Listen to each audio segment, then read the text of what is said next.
Zuma is feeling very bad about corruption case against him.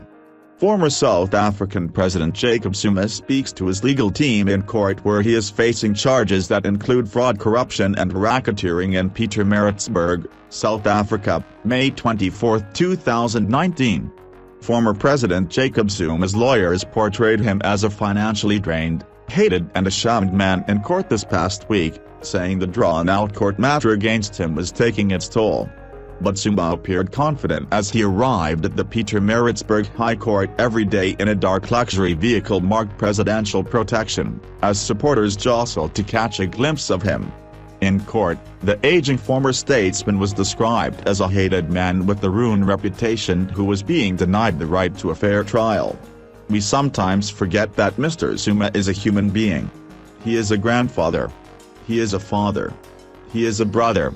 He has got the same feelings that we all do. Because he has been dirtied over decades with allegations that he is corrupt, some of us see him as less of a human.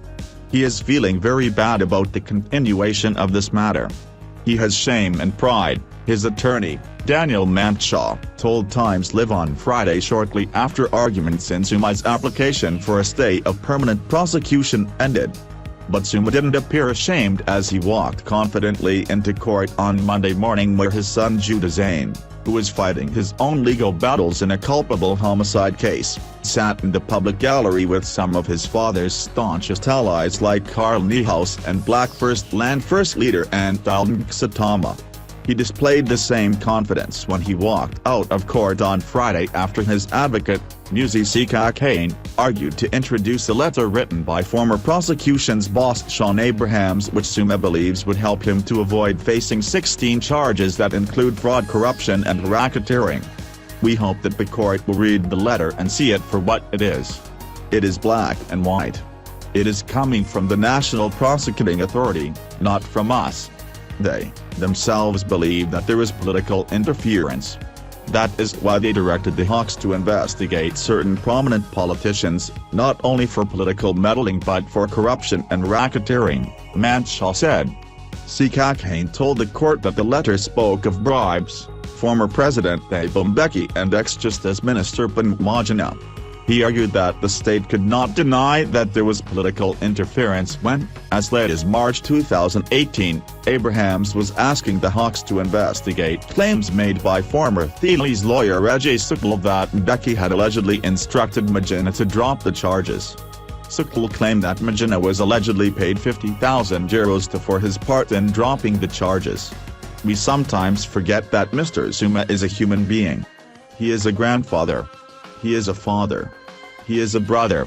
NPA senior counsel Wim Trengove argued that the letter had nothing to do with Zuma's case and therefore it should not be introduced in his bid to escape facing corruption charges.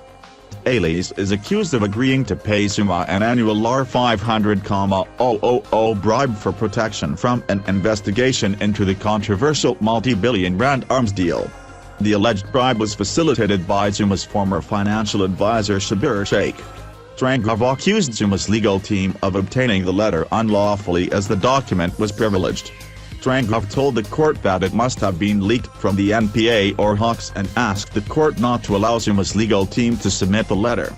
While judges Bikaisis and Uni, Thobapoyolumadi and Esther Stein deliberate over both applications over the next 3 months, Zuma's legal team plans to release more evidence to show that the NPA is untruthful.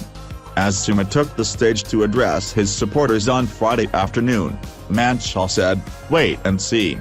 There are many documents that are going to come into light in a few days and weeks in respect that the NPA has been untruthful," said Manshaw, who did not want to say when and how these documents had come into the Zuma camp's possession.